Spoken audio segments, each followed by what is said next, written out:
How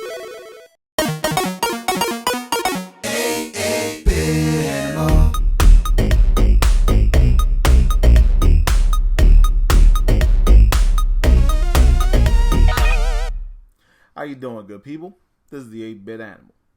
And once upon a time, Atlus was not good at what they do.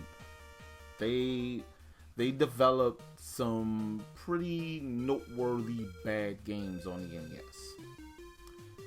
Well, after a point though, they seemed to learn how to get better at what they were doing.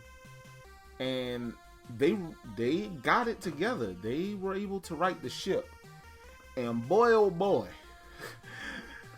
they started chugging along, and I don't think Atlus has looked back since. Today's game is an excellent example of not only them making good games, but them making a really good licensed game, which kind of makes up for stuff that they did in their early days when they developed, what was the game? Friday the 13th and Karate Kid. Those were bad games. But Atlus, with today's game, they definitely got it together. This game is from the later end of the NES life cycle, 1992, I want to say to be exact. And it's based on a well-worn piece of cartoon history. Today, we're going to take a look at Wacky Races. Now, for those of you old enough to remember, back in the day, the USA Network on Saturday and Sunday mornings had a block of cartoons called Cartoon Express. This was before Cartoon Network, right? And Cartoon Express was cool because they used to run all these old Hanna-Barbera cartoons, and some of them were Wacky Races cartoons. The Wacky Races cartoon show was, it actually they only produced 17 episodes of Wacky Races in the original run. That was 1968 and 1969 or so. And one of the most popular characters on that show was Muttley, Dick Dastardly's canine sidekick. But Dick Dastardly was, he was a mid-tier villain.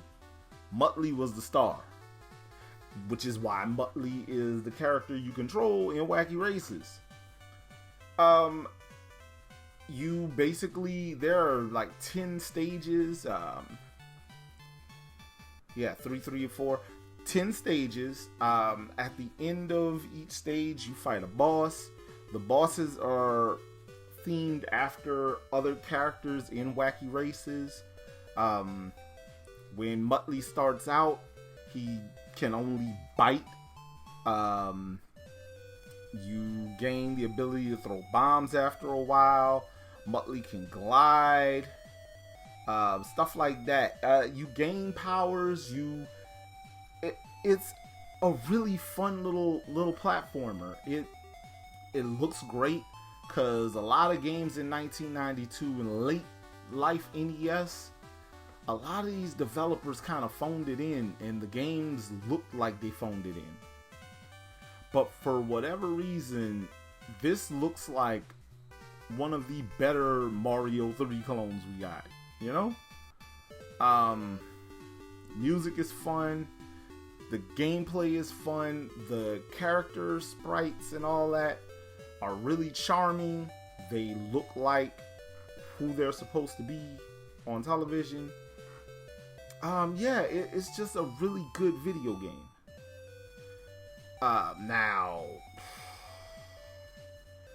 because it's an Atlus game that's actually good, We're going to have a talk about this price, though.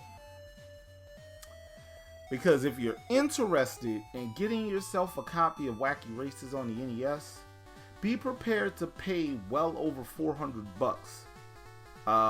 That's the cheapest price I saw for a copy of this game. Average price I saw was somewhere around $450, close to $500 for a loose cart. Again, get a repro or find a ROM. I don't care how good this game is, it ain't this good. But, you know, if you're a collector and you got the money to get it, go for it. But I can't say that I can recommend a game this expensive to anyone who isn't a hardcore collector. So, hey, what you gonna do? This has been the 8-Bit Animal, and I'll catch you beautiful people tomorrow.